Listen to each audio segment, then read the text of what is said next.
Let's begin. We finished talking about the first major topic in our course, which is the fracture criterion that is based on energy release rate and fracture energy. So just keep that in mind. You know, that's one important topic in our course. Energy release rate, what is it? It is the energy supplied to the material to advance the crack by the unit area. It is a loading parameter, right? So this is something that you do to the material. And it's in terms of energy per unit area, so it's joules per meter square.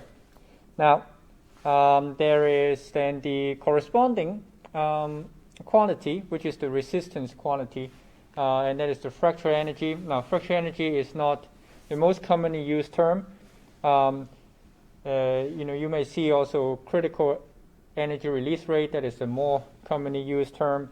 You see in literature and textbook, it's called designated by G with subscript C. Critical energy release rate. Critical energy release rate itself is G, right? It's the loading parameter. Now I use fracture energy so that it's less confusing. More clear. Now, fracture energy is the resistance parameter coming from the material itself. Has the same unit, so it is the energy that is the energy that you need to supply to the material in order to break it to advance the crack by unit area. So, therefore, with these two quantities, you can form a fracture criterion, and that's what we did in the first few weeks of this course. So that's the first criterion that we looked at. And towards the end of last lecture, we started talking about stability of crack growth, because that fracture energy only talks about the onset of fracture, right? So when G equals gamma, the fracture energy, then the crack starts growing. The pre-existing crack starts growing. And that is designated by this point. So this is the plot we drew last time, right? The same plot, it is either G or gamma, right? Gamma here is the fracture energy, or G is the energy release rate. Now we talked about first of all the straight curve. These several curves. We are taking the example from Griffith, right? So you have an elliptical crack in a plate, and then you apply tension to it. And this is the energy release rate for that problem. Now, I'm plotting G as a function of A, so this is a linear curve, and I can plot it at a few different stresses, and therefore there are a few different loading curves. I call it loading curves, right? Obviously, higher stress applied, the curves are higher, right? So these are the loading curves for different scenarios you apply to it. Now, the material responds by a fracture energy, right? So that's the fracture energy in the material, and it's an experimental parameter. Therefore, you take a piece of glass, put a pre-crack inside of A naught, and then you start measuring what is the energy needed to advance the crack. Now we measure for brittle material. Typically, is flat. There's only one fracture energy, so it doesn't matter how long the crack is. It's always the same, and so that's why we draw this straight curve or flat curve here, and that corresponds to gamma. So I color it with different. Let's color that. So that's two different things, right? So that means gamma. The black one is the. So there are three curves here, and the sigma one does not trigger fracture because it does not satisfy the criterion that G is going to be equal or bigger than gamma, right? G at no point is higher than gamma. So it's not going to crack. Same for sigma 2, it's not going to crack until you apply the stress of sigma 3. Then you're looking at this curve. Now it touches the fracture energy. At this point, exactly, G equals gamma. So the fracture is satisfied. It's going to crack. The crack is going to start to grow. Now, the question we ask is that crack going to keep going, or it's going to stop? And I think we finished talking about that. In this case, it's going to keep going, right? And that's because afterwards, the crack grows a little bit, so now your crack is slightly larger than A naught, right? A naught is the initial crack length. Now G equals gamma, so it makes the crack grows a little bit, at least, right? So it's somewhere here, let's say, and you're not changing the stress. Let's say I'm keeping the same stress, so I'm still on the same loading curve. So you're up here for G, and G is again still larger than gamma, right, at the same area. So the structural criterion is being satisfied, and as a matter of fact, it's being satisfied all the way. Therefore, the crack is going to keep going once it starts cracking. Okay, so we call that unstable crack growth. So this is one scenario, right? So again, now this is one scenario because it depends on the interplay between the resistance curve and the loading curves. You can get different loading curves. The loading curve does not have to increase with crack area, right? So let me show you a different case. Again, we visualize these on a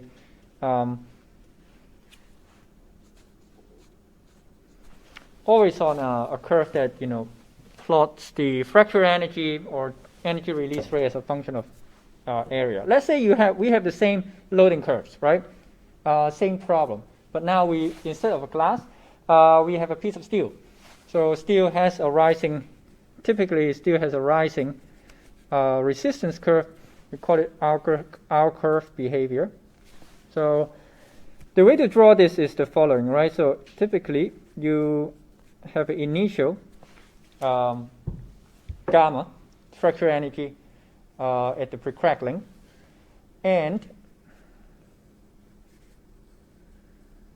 once the crack starts growing, the resistance increases because it can be due to many things. For steel, it's the plasticity, right? So it can be other things. In brittle materials, you can have second particle reinforcement, we call, or transformation toughening. There are many things that I'm going to tell you a bit more about how we actually engineer materials to make it behave this way. So it's quite interesting. People are very creative. So I'm going to tell you later on, but I'm going to show you the general behavior, right? So we talk about this, right? Later on, this resistance curve is going to rise. Typically, it's going to settle at another constant value. We call it the steady state fracture energy, right? That's good. Now we now need to put in the different loading curves as well to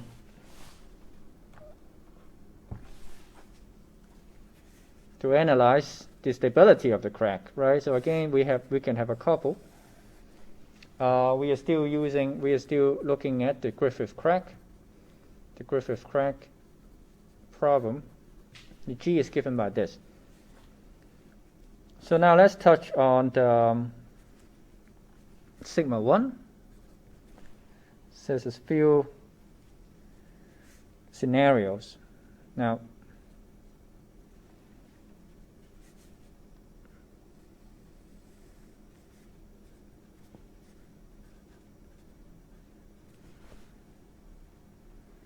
so again, this case, sigma 1, nothing is going to happen. Again, this is below crack length, initial fracture energy.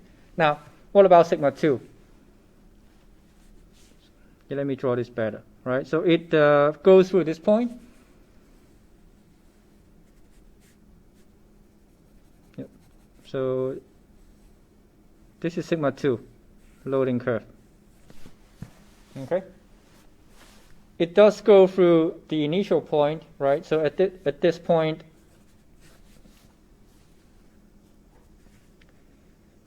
G satisfied the fracture energy, right? So what happens is that this is going to initiate a crack, right?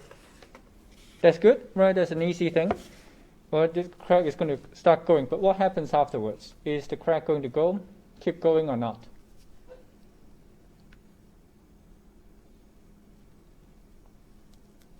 We just have to look at this, right? So this is the crack, starts initiating.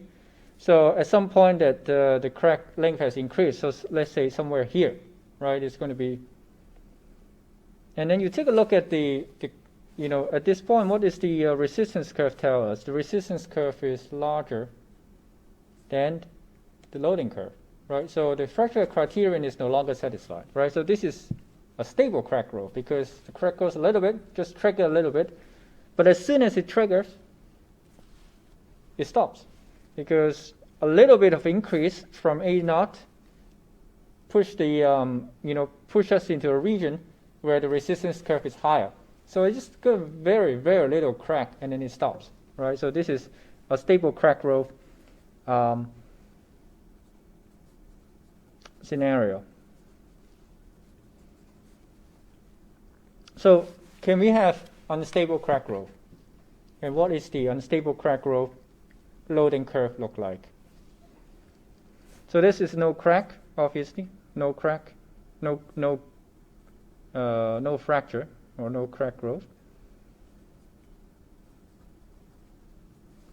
This one you have stable crack growth.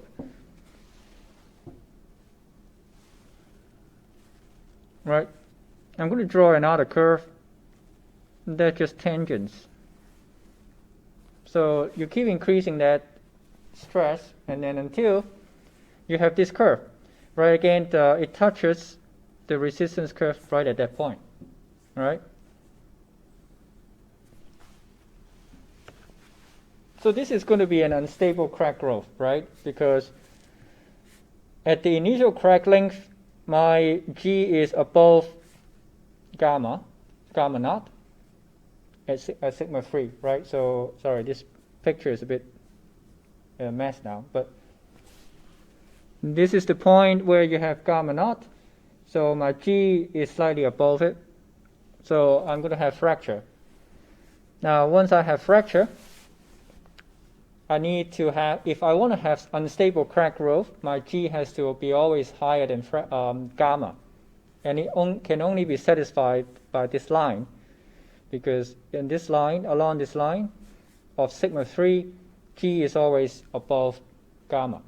Right? So in this case, once you take it to grow, it will start growing. So basically, so if we summarize everything that we have talked about, so this is unstable crack growth.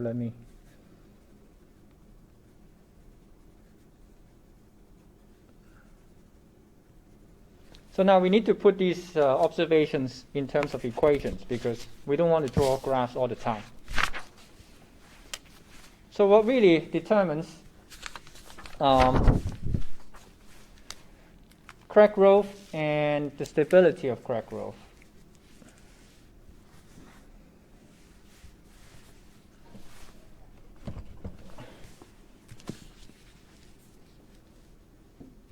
So conditions for stable crack growth, right?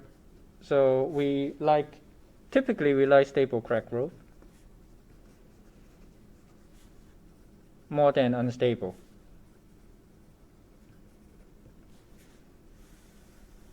First of all, G has to satisfy gamma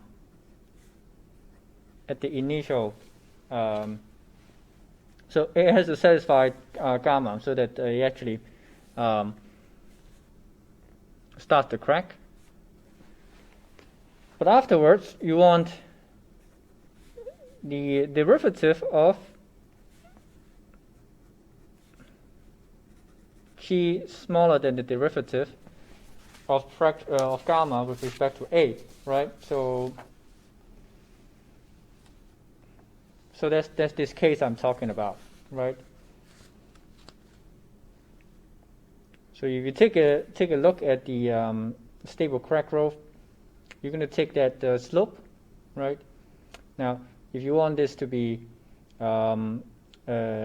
stable crack growth, the slope here is smaller than this, which is the slope of the fracture, right? So now, obviously, this slope changes. So it doesn't matter. It's not always the case, right? You have to check at every point of the crack length because it can change. Now, but if my pre-crack length is here, my initial crack A naught is here, the slope right there d gamma dA is larger than d GdA. So you get stable crack growth. Now, obviously, if you say that what is the conditions for unstable crack growth, then it's the opposite.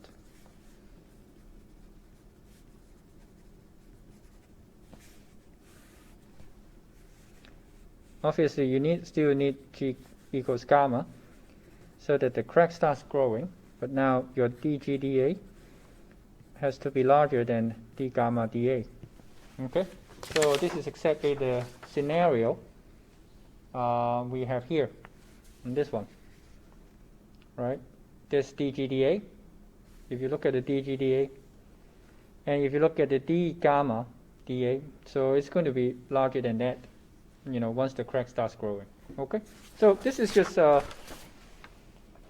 graphical representation, the conditions for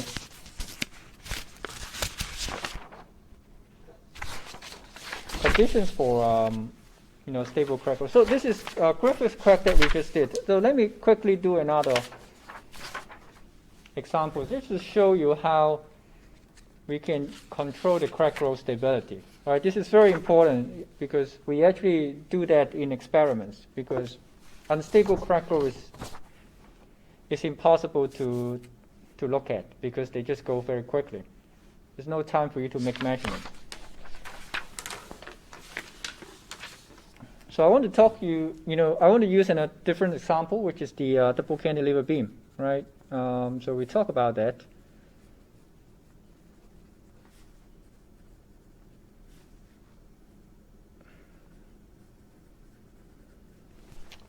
By loading it differently, you get a different G, right? So I think that was last lecture as well. So I'm just going to repeat that result, right? So we have, if you have low control, this is what we get. You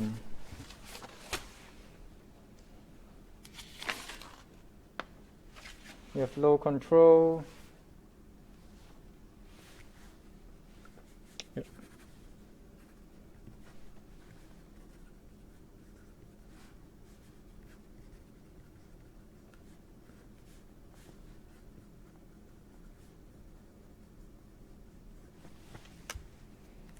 And if you have a displacement control,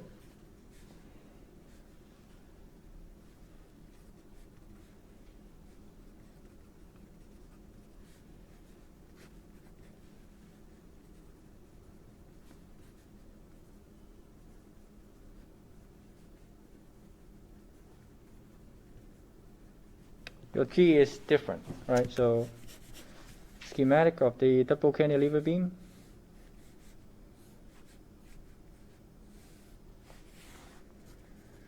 You can either load it by P, that's option number 1, or you can load it by a wedge, which essentially is controlling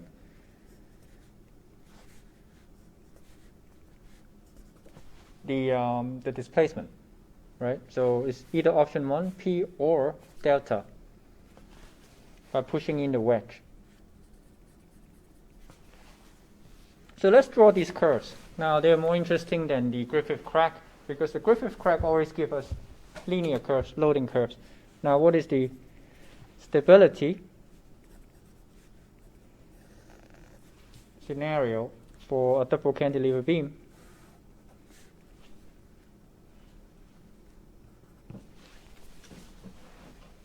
Now this is where people get confused very easily, because they always thought that crack growth, stable or unstable, depends only on the material. That's because there's a lack of understanding on there are two things at play. It's always there's a loading parameter and a resistance parameter. This is very important because people get confused very easily. Now, let's again let's draw these curves first. So let's look at low control, right? Low control. What do we have as a curve for G? It's going to be quadratic. Right, so then it's going to be different quadratic curves, right? Because it's going to be going with a squared, right? And then there's constants before it, and that depends on, some parameters on the material and what you apply. Obviously, if I apply P, a lower P, I get a lower curve. If I increase the force, I'm going to increase the steepness of the curves, right? So this is the loading curve. Now I want to see.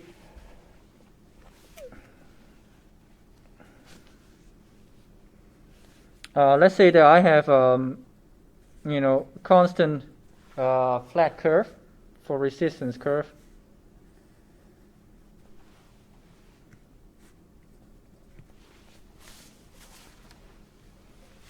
So again, P1, that's not going to crack, right? And then, but P2 in this case is going to crack. And can we get we're going to get unstable crack growth afterwards. Yeah. So can we get stable crack growth with DCB sample with a flat resistance curve?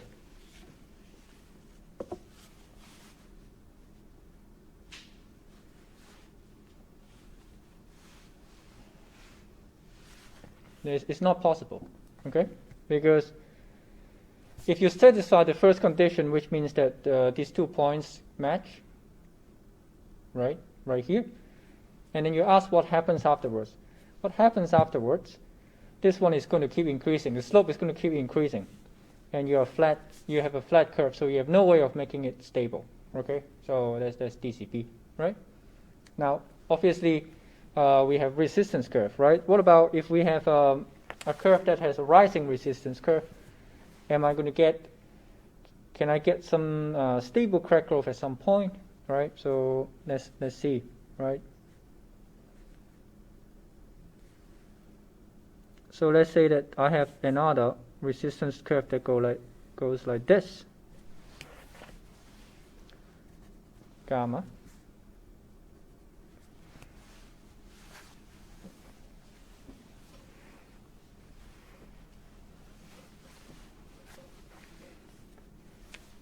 So this is a good scenario to look at. Now I have here, this is satisfying the fracture energy criterion, so it starts growing. Now resistance curve will stop it because it's the slope here is higher than DGDA.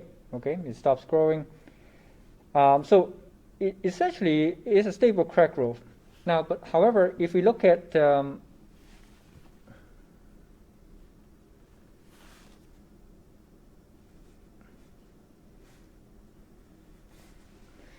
now, if you look at a crack that is later on, so the crack will stop here, right? But what you can do is, well, you can make the crack larger, right? By cutting it more so that you move to this point.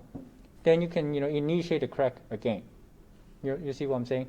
Because now it depends on the length of the crack. So this is a worse scenario for stability of crack, because now this is increasing steeper with respect to A. And let me draw a final scenario. So can we ever get any stable crack growth for a flat curve, a flat resistance curve? We see that double cantilever beam, low control, for a flat resistance curve, we're going to go unstable. We have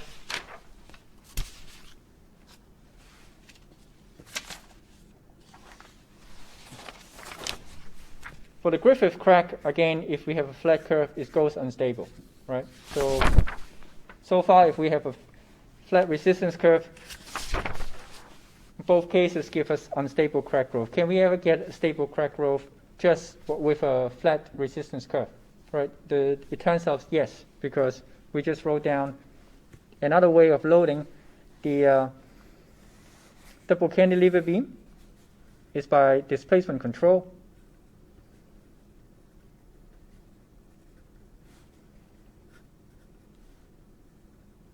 So this is DCB, displacement control.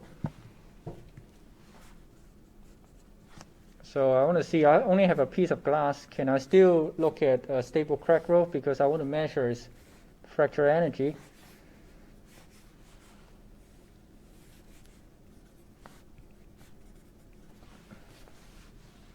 what you need to look at is how the G varies with A, right? Actually, it goes to the 4, power to the 4, right? So you want to look at these curves.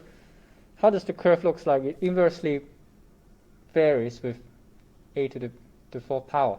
All right, so you just have to think about, quadratic, functions. Then you can see that these curves look like this, right? Different level of delta, because you're controlling the wedge. So this is the control variable, right? You push the wedge a little bit deeper, you increase the delta, and then you're at here for G, right? So these are all the curves, loading curves. Now look at the criterion. Fracture energy G is equals to gamma at this point, so it starts growing the crack. But after that, you get a constant fracture energy, but you have a decreasing slope for dGdA. So the crack is going to stop, right? Even for flat resistance curve, loaded by a DCB with a wedge, right? So if you load the DCB with a force, you're going to get unstable crack growth. But if you load it differently, just load it with the wedge, you get stable crack growth. Okay, so same thing, just by different loading mechanism, you get very different behavior. So this is typically what we do in experiments, because I can go here, I can make a cut in the DCB, I increase the wedge, the displacement, push the wedge a little bit, push the crack slightly forward, right? So now I actually measure what that gamma is, right? Sometimes, most of the time I want to measure what is gamma for that material. So I do this test, I see the crack slowly progresses a little bit and stops. Okay, that's good, because that is the delta that this condition is satisfied. So I note down, right, this is exactly the delta, and I calculated G at that instant, the crack that I observed to have moved a little bit, and that is my gamma naught, right? I can measure that, right? This is, typically how we measure gamma in experiment using DCB. So DCB is a very commonly used sample because of this behavior. You can get stable crack growth. Now, obviously, the other situation, you can also get a rising R curve, right? But then obviously the reason, but obviously that you can still get stable crack growth. Typically, the resistance curve, it doesn't, increase with crack length. Very typically, we very seldom find resistance curve that increases with crack length. It all typically, trace off, levels off. So therefore, typically you get either stable crack growth from the from limiting the loading instead of increasing the material resistance to it. Okay. So I want to show you quickly. Let's see if I have it here.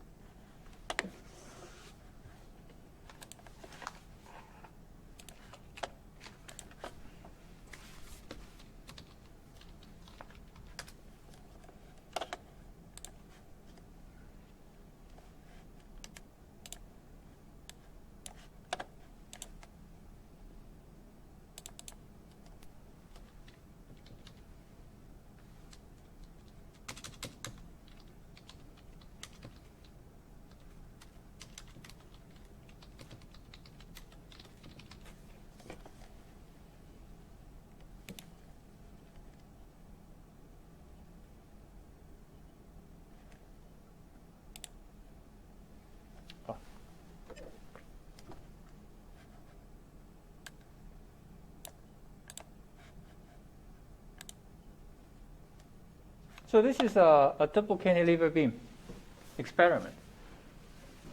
Okay, so it's a picture of. So this is the. So take a look at this is the sample, right? There's already a pre-crack here.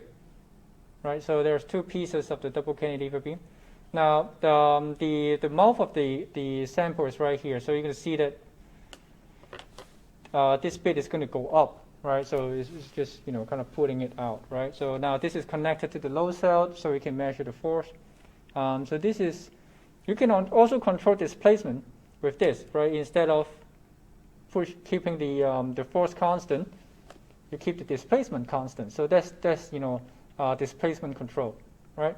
So we can do this now without a wedge because we have better measurement equipment now. You can just control different parameter variables in the test. So let me just show you. This looks like in experiment, right? So you have a crack, right? It starts coming here. At the same time, you measure the displacement and the displacement and the corresponding force with the equipment. Okay, so now with these pictures, you can then also measure the crack length. Okay, so now each time you can correlate at each point what is the crack length here, corresponding to all the forces. Now this is a composite beam, right? So fiber composite, right? Glass fiber composite. So what you see here is, the glass fibers. So you have glass fibers reinforcing a piece of epoxy. As you pull it out, there's fibers. They are kind of breaking the crack, and then they are resisting the crack to grow. And exactly this is the reason why in the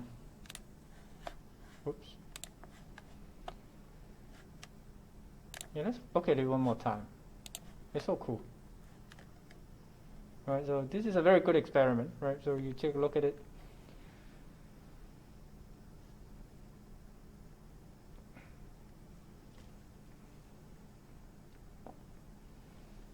So the stability of this is, you need to do this afterwards. But obviously, this is stable crack growth, right? Because if not, we wouldn't see this, moving so progressively. If this is unstable crack growth, once it starts fracture, you just see a zip, and that's it. Now this is stable crack growth now. But what is the reason for the stable crack growth? There are two things here. The resistance curve is rising. I can tell you that because I know it for composites. The fibers here, they are helping the material to resist crack. If you stretch it, the fibers are trying to still hold onto each other. So you don't get actually you get actually more resistance as the crack increases. Okay, and the other possibility is that this is DC beam. So if you control the displacement anyways, you will get stable crack growth, right? So there are two things happening. So that is stability of crack growth, and I'll show you a double cantilever beam sample. So this is a very common way of measuring fracture energy. Okay. There are many other sample geometries. I'll show you more when we go to talk about stress intensity factor, which is the next topic. Yeah.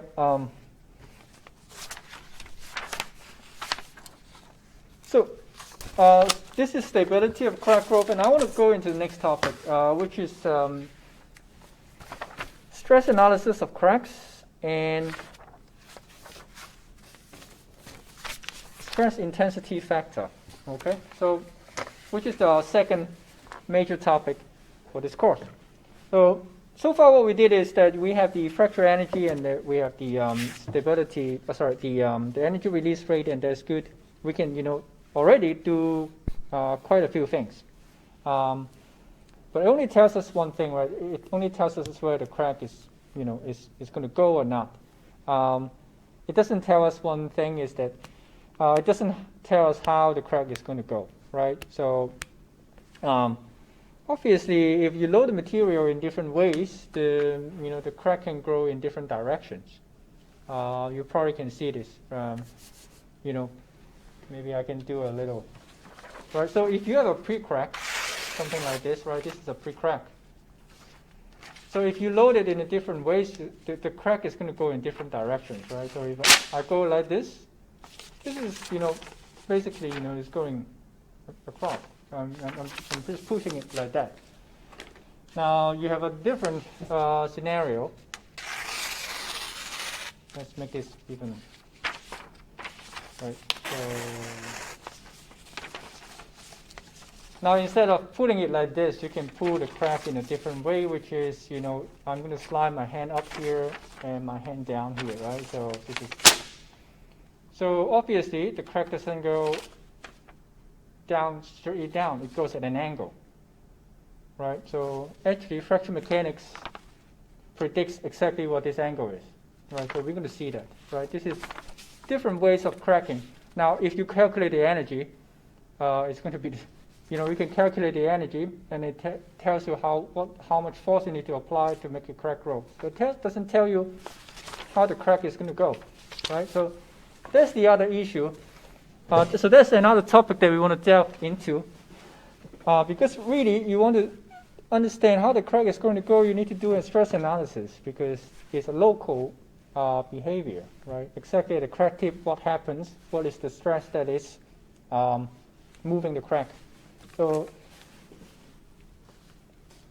now we talked about one way of getting, actually we talked about one solution, right? Inglis did the elliptical crack. And then he stopped there. He didn't went too far, because that solution is a singularity solution. You have infinity at the crack tip, and he actually only get an approximation right at the crack tip. He used the elasticity solution and just make it an approximation as it goes to the crack tip. Now there's a better elasticity solution to that problem. But, before I go to that, I want to, in the literature of fracture mechanics, we separate several different modes of fracture, right? So it turns out that it comes down to 3 different modes. Okay. So all the fracture problems, when you look at around the crack, it's going to be one of these 3 or the combination of these 3. Okay. So there are 3 different modes. So I'll just show you, right, this little demo of tearing that paper is mode 1. The first demo is mode 1, right? It's opening the crack. Now we have mode 2. That's the other example I show you, right? So you have a shear, in-plane shear mode, or the sliding mode. So you have a pre-crack here.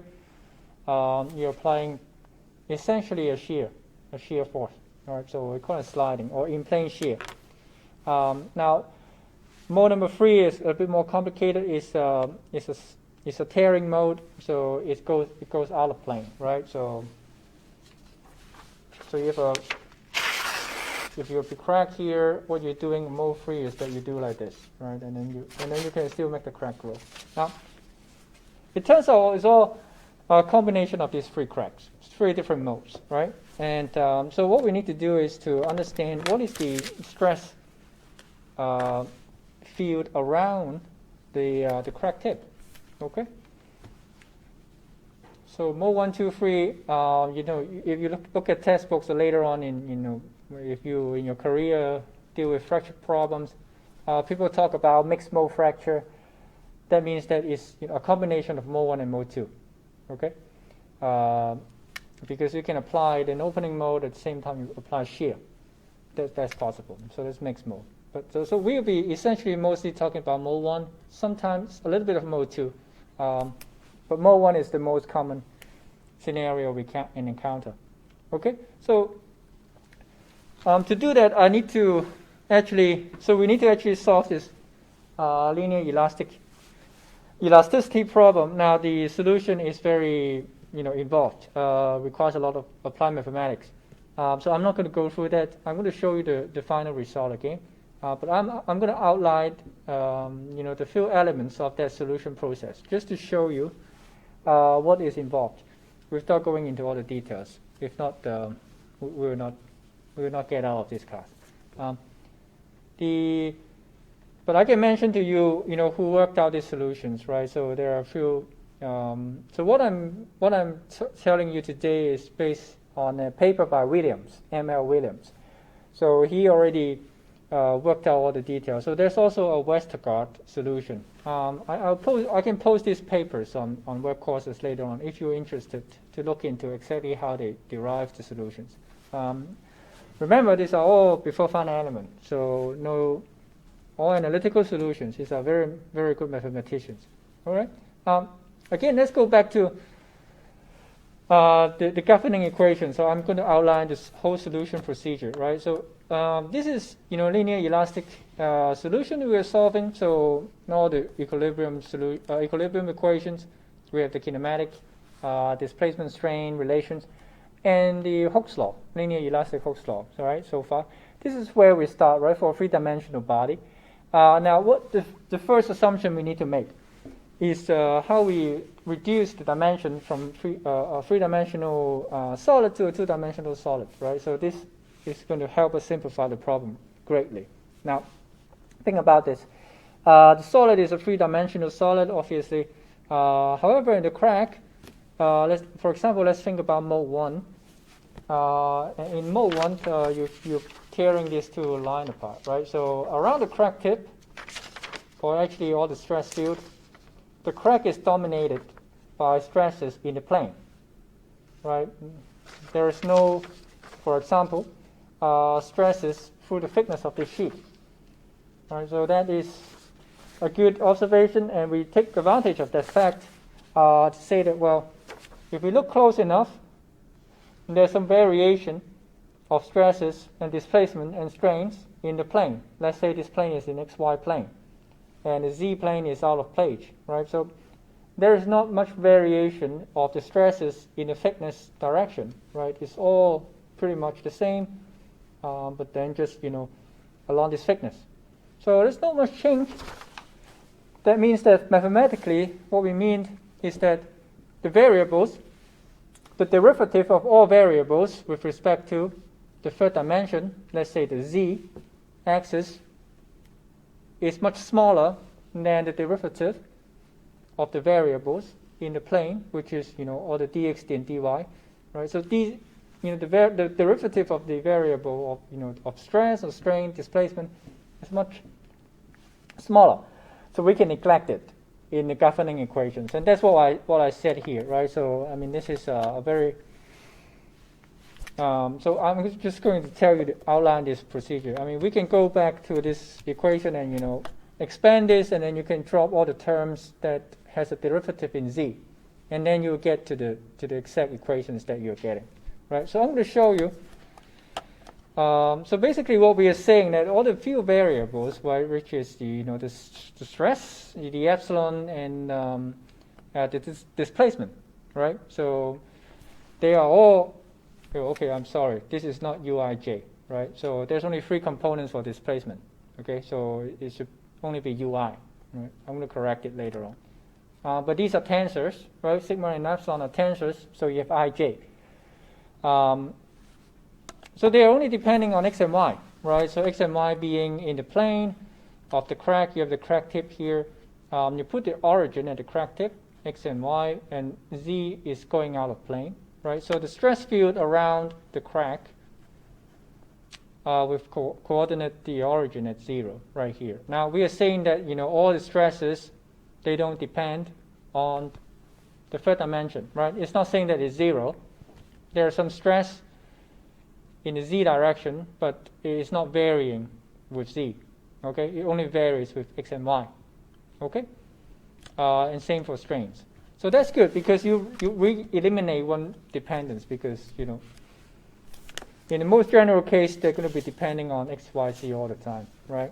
Now,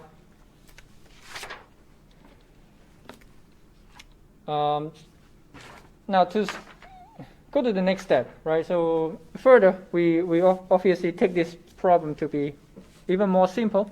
Isotropic material, linear elastic, and we want to limit ourselves to these 3 different modes, and then we're going to talk about that. What happens when we have mixed mode later on. So if we have plane strain deformation, that's really mode 1 and mode 2. Okay, so think about this. This is mode 1, right? So all the displacements of the material, around the crack they're always moving in the plane. So the whole sheet is going to, the crack is going to keep going, but then everything is going to be moving in the plane. So there's no out-of-plane displacement anywhere in the sheet. So therefore, this is a plane strain deformation. And then you can knock out the W, which is the out-of-plane deformation, right? So this is 0. Now, we make this assumption because it's a good assumption, right? In a crack, mode 1 cracking, the whole plate just remains in the plane, essentially, right? So this is plane strain. And the other, mode 3, basically, is the opposite. So most of the deformation as the crack grows is out of plane. It's very little motion that move in the plane as the crack grows. It's all are in and out the plane. Okay, so therefore we knock out U and V, but then we remain to be found is the out of plane displacement. So we we'll develop the solutions, discuss mostly on mode 1, mode 2, right? Okay, so yeah, so let me go back to here. Just boil that down. What are we looking at for plane strain, mode 1 plane strain problem?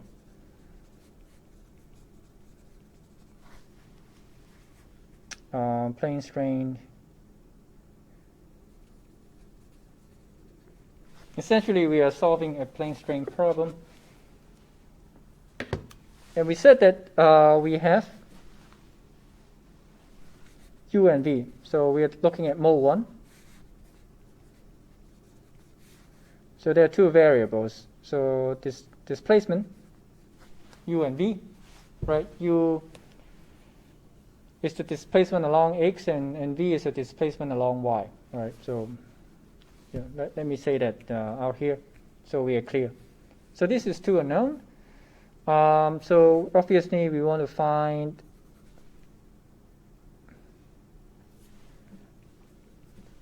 the strain in the plane. I'm just listing all the unknowns that we need. Right, so there are 2 here. You got 3 here. That's in plane strains. Right. So this is so this is plane strain problem. Therefore, there's no epsilon ZZ. Right. So epsilon ZZ is 0. Now, I believe you've seen this in intermediate mechanics of materials.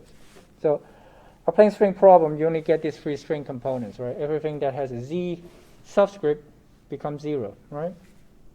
Now, similarly, you have stresses that go in the plane, but you do have a sigma ZZ in a plane strain problem, okay? So you have to be very clear about that. Plane strain and plane stress are different, right? In the plane stress case, you have no sigma ZZ, but you have epsilon ZZ. Plane strain the other way around, right? You don't have any deformation in the thickness direction, but you do have stress in the thickness direction, okay?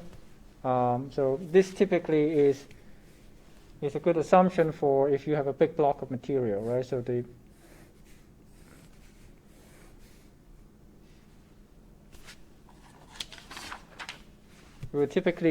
we're looking at for plane strain problems, you have a very deep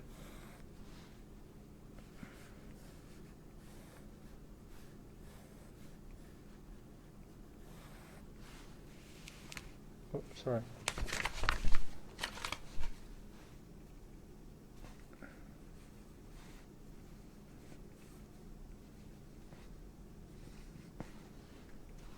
Right, so this is typically the plane strain, right? Because the thickness direction here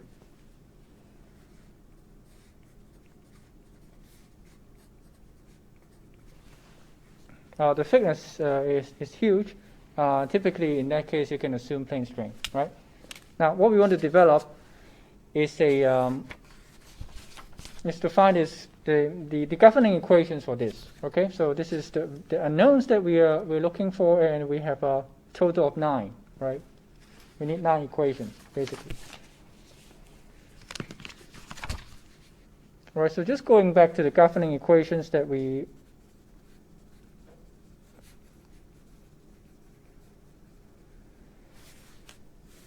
have at the beginning, right? So we have the kinematic equations. We have 3 equations here.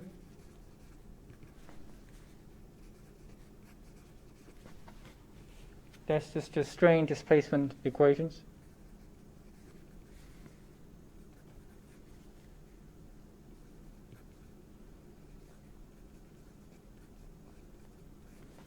They're only depending on x and y, so there's no derivative in z. So we got 3 equations here. Now we need the equilibrium equations.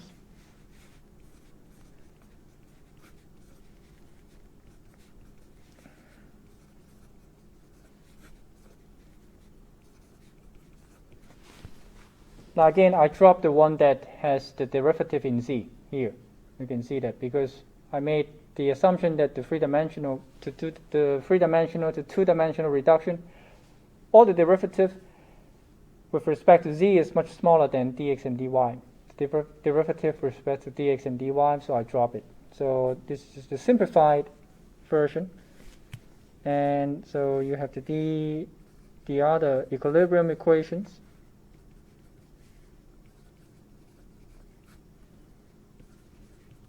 You have seen this before, right? Similar equation. Yeah? Okay, good.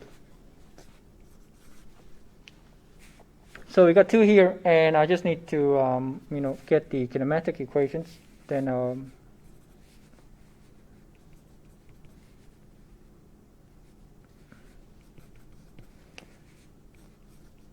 we'll have a closed problem, right? So linear elastic material, we use Hooke's law, right? So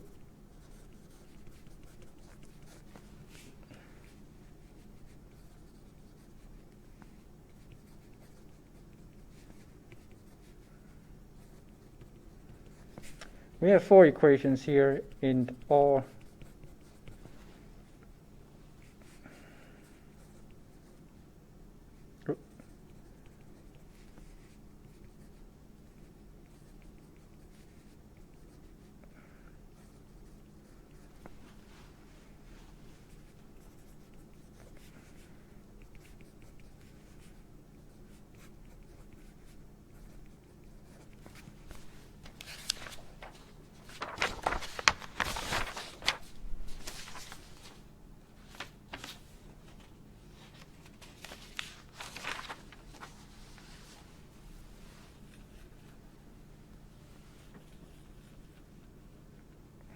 Okay.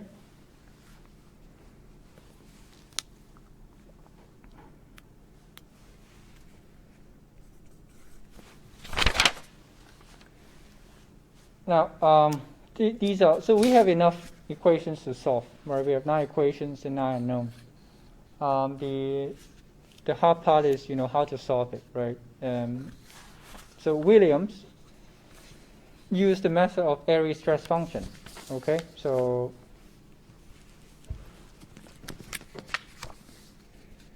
basically there is we can, you can define an Airy stress function which is, based on the fact that we know in calculus that if there exists a function, f that has dependent on x and y is a 2D problem. Another function gxy.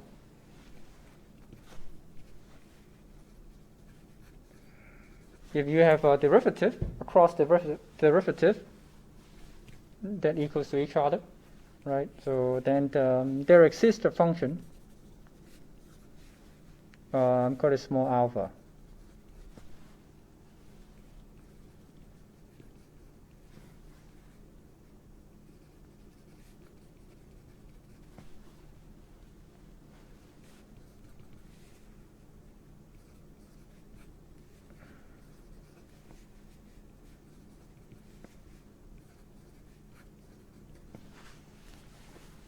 Right, so this is just calculus, right? So, the cross derivative, if it exists and they're equal to each other, then there must be another function alpha that if you differentiate again with respect to y, you get f back. Okay, so now apply this to the equilibrium equations. Okay, apply this to the equilibrium equations because this is exactly where we satisfy the condition. Two different functions, f and g, and you have the two different derivatives with respect to dx and dy, and they're equal to each other. So you just put it over here, right, on the other side. Then you satisfy this equation. Then you define what f and g is. Apply this theorem to the equilibrium equations here. Okay, so that's what I'm going to do now. So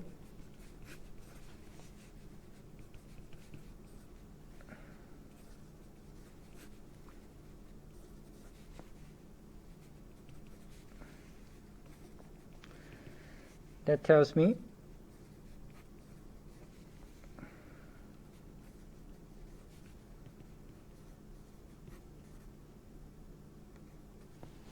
dx. Similarly, you have two equilibrium equations, one between xx and xy, the other one between sigma xy and sigma yy. So I'm going to apply that theorem again on the second equilibrium equation.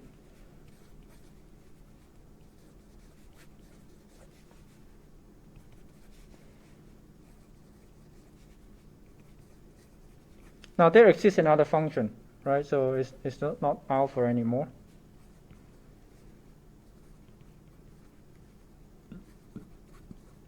A different function now because we have, it is another independent equation. So what you can notice is something quite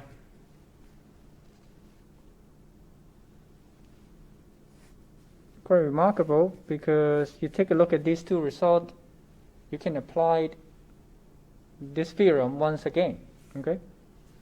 Because these two are the same, and the derivative with respect to x for this is equal to, beta dt beta dy. So we can actually apply this theorem once again on this guy, right? So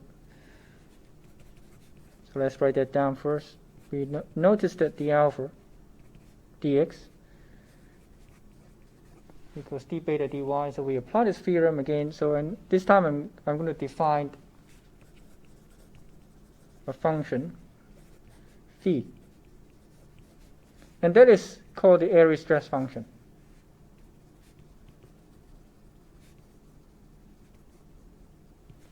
Right? I think you have seen this before, right? In intermediate mechanics material. So this approach helps us solve a lot of 2D elasticity problem, and it's going to help us here to the fracture problem. So we want to define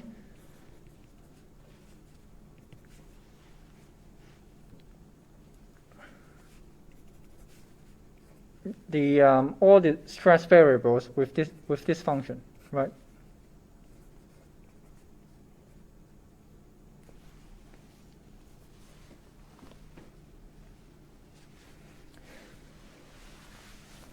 Since we know sigma xx is d alpha dy, okay? And d alpha dy is, and alpha is d phi dy, okay? Right? Because you can differentiate using this theorem, that differentiating it, you get the same, if you differentiate d phi, you get back alpha. Okay, so just by this chain of identity, we can write this down.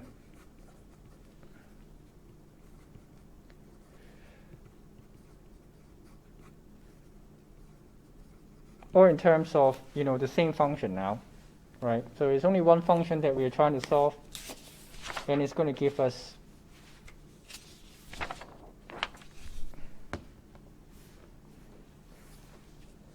once we get that phi expression for phi, we'll be able to find all the stresses. Okay? So now this is only the equilibrium equations that we have looked at. Now you have to combine that with the Hooke's law and the strain displacement relation. So we are getting there very quickly. So I'm going to show, we're almost there, and I'm going to show you the result. Okay? So I'm going to skip the derivation, but then if you just substitute stresses inside the Hooke's law and make use of the fact that epsilon zz is 0, you'll be getting this result. Right, so don't worry, I'm not going to test you on this, derivation. But I'd like you to know about it, because this is where all the theories and all the concepts that we are going to use in practice based on, right? This is the theoretical foundation of it. So even though we don't know, we don't know precisely you don't know precisely the derivation, you know where they come from. Okay, so just putting substituting the stresses in the Hooke's law and making use of the fact that epsilon zz equals 0, you can reduce the Hooke's law into this form, these three equations. Now, eventually, we need compatibility, which is the strain displacement equations.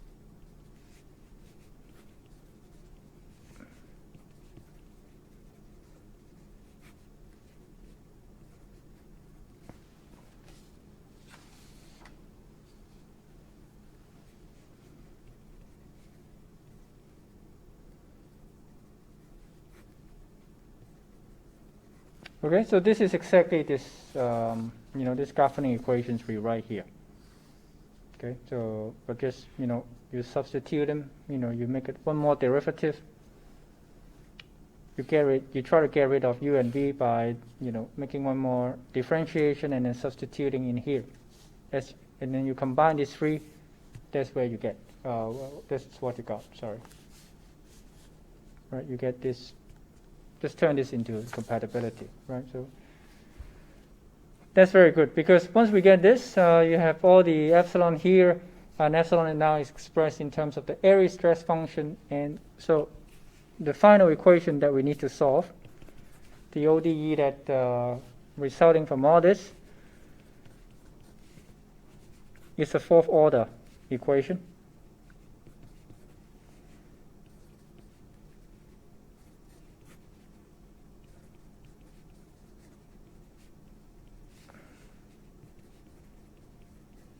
In terms of the Airy stress function. Right, so actually the solution is quite nice, it's linear. Right, obviously we are dealing with linear elasticity, so it's linear partial differential equations. And so it turns out that it's easier to solve this problem in polar coordinates. Okay, so we're doing things in x and y so far in the derivation. You can do the same thing in the polar coordinates. Turns out it's easier to do that for finding the solution. So I'm going to write the equivalent form for this in the polar coordinates, right? So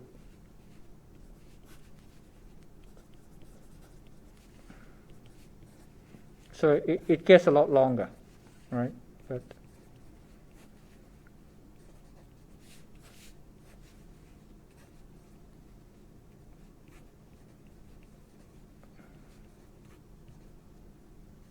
so I don't expect you to know all this, in the exams or anything. So we're not going to. Yeah, I mean, it took many years for us to understand this. So we don't expect you to be able to derive all this, right? Now, so the final part that Williams did is that he had to find a way to find the phi, right? Because once you get a phi, you get everything. Now, so he assumed a form, so he make use of separation of variables in solving this PDE. So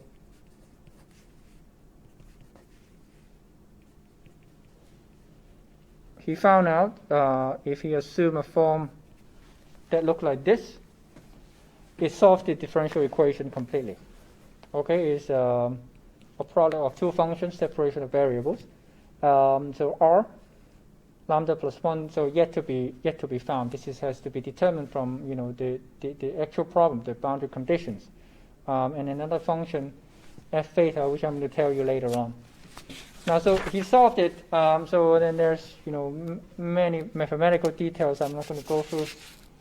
In the end of the day, I'm going to show you the solution. So let me draw the picture here again. So we're looking at. So what we're doing is we have a crack.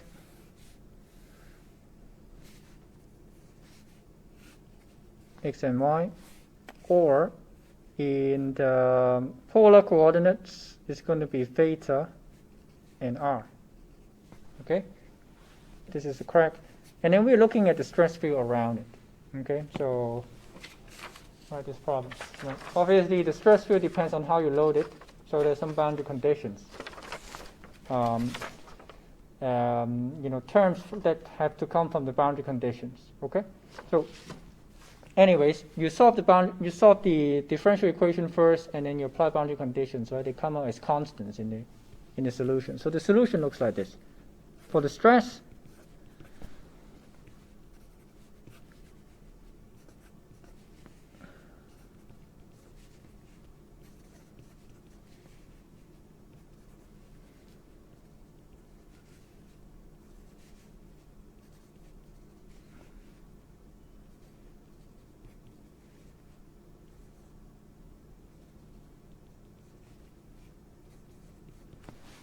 okay.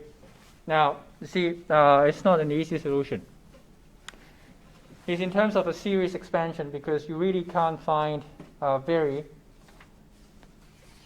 neat and simple solution that satisfies all the governing equations. And so this is one of the difficult part with solid mechanics. It's very difficult to find anything that is closed form at the same time easy to interpret. So let's talk about this. So it's still a very cumbersome expression, but he noticed one thing. So this is Williams. Right, obviously, you need the boundary conditions to actually fulfill all the details in this, right? So K is constant here. So R is so there, and then he provided expressions for Frj and Grj, right? However, you need boundary conditions to fill out the full solution. But then he noticed one thing, right? So if we are very close to the crack, meaning that if we are around the crack here, that means R is small, okay? So R is the distance from the point where we are looking for the stress to the crack tip. So if R is small, and then he looked at the solution and said, well, maybe we don't need to carry all that cumbersome expression, because as R is small, this term is going to go just to the power of m/2. But this is a term that dominates the whole solution as R becomes very small, because this is in the denominator, right? So this is square root of R, and as R goes to small, this term blows up, starts to grow up, right? So a lot more than the other terms, right? So, well, and said that, well, I know that whatever happens, the crack must start growing from the crack tip, and therefore the only thing that matters is whatever stress that is closest to the crack tip, right? So I mean the full solution talks about stress over here as well, but I mean that is fine. But then having it is fine. But then I'm more interested in the stress solution here. And removing all these terms is a very good approximation as long as r is small. Okay? So obviously we're going to talk about what do we mean by small, how small, right? So we have to put a quantitative analysis on that. But this is an extremely, useful observation, and it's very remarkable because once you do that, all the terms goes away, and this is the only thing you want to carry. And what he found out is that another thing about this is that it doesn't matter the geometry of the sample is. The leading term is always this. Doesn't matter if you have a geometry that is not square anymore. It's sort of diamond shape. Then if you want to find the full expression for the stress field, it's going to change with respect to the geometry, right? So we know that you apply different. This is, let's say, a circle or something. You apply the crack. The stress field is going to be different. However, if you look close enough, just at the crack tip, the leading term is the same. That means that you don't need to care about whether this is a square or circle, because if you just look close enough, if this is, the crack is here, right? You have a circle or rectangle, diamond shape, something that is far enough from the crack tip. Over here, the dominating leading term is the same, so you don't actually need to care about whatever the shape is. So this is a remarkable observation, because then what we need to do is only care about this term, right? Whenever you have a structure and there's a crack, exactly the stress field around the crack tip is this, approximated by this, right? So it turned out that we found it is very, very accurate approximation. So let me write down, what this is exactly. Write out what f is, right? So before that, let's summarize what we just talked about, right? So as r goes to 0, all these terms goes away. That means physically we are near the tip, and the stress now varies.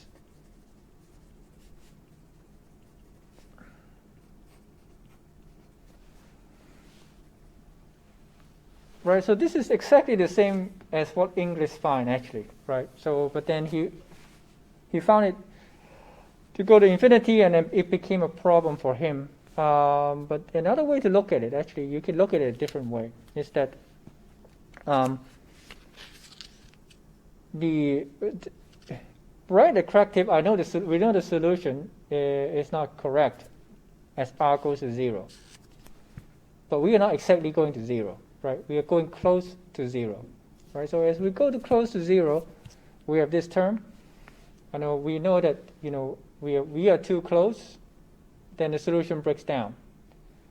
But if we are at a region that is close but not extremely close, the solution works. So, okay, I'll put a more quantitative, comment on what do we mean by close but not too close, right? This is very vague, right? But we'll do a quantitative analysis to put down exactly what we mean by that. But first of all, before I go to that, we said the stress varies with 1 over r, and then so we can keep the leading terms, and that means this is the leading terms. Now, if you write down exactly what these are, so in polar coordinates. Or let's write that down in rectangular. So you can do either one of them. So you're going to get okay.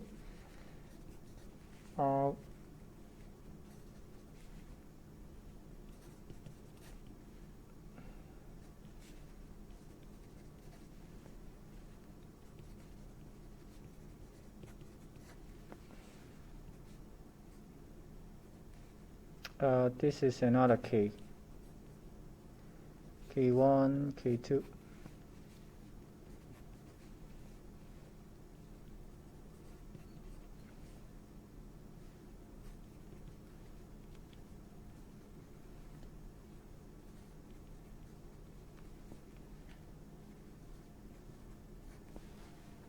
Okay, so you're going to find these solutions, this stress field solution, in most textbooks, in most fracture mechanics textbook, including the one that we have, the Anderson book.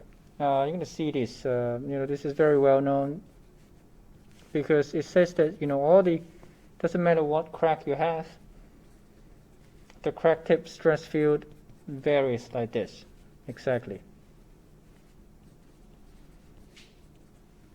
Now there's a valid region where we should apply this, so that's very important, but we'll talk about that next time.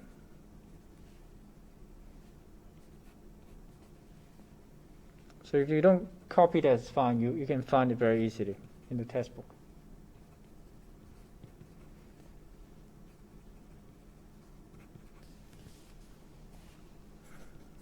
So you have the two in-plane components.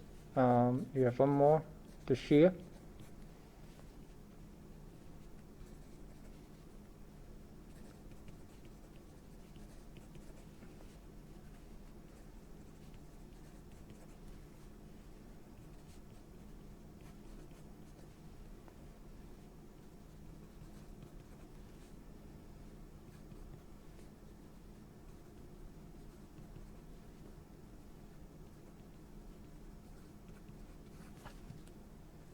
Okay.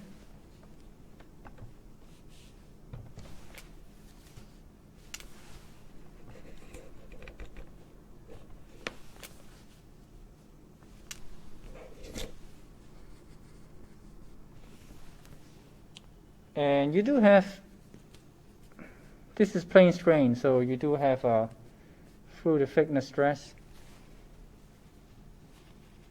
shear stress, and that is sigma z x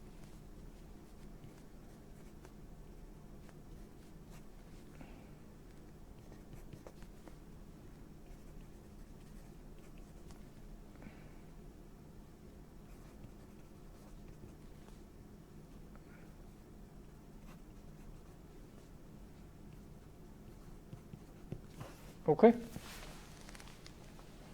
So you can express this in rectangular, or you can also do that in polar coordinates. Next time we're going to talk about these solutions.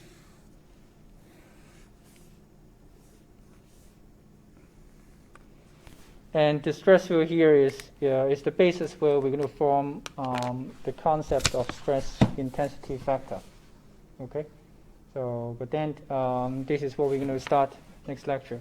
So, yeah, see you on Thursday.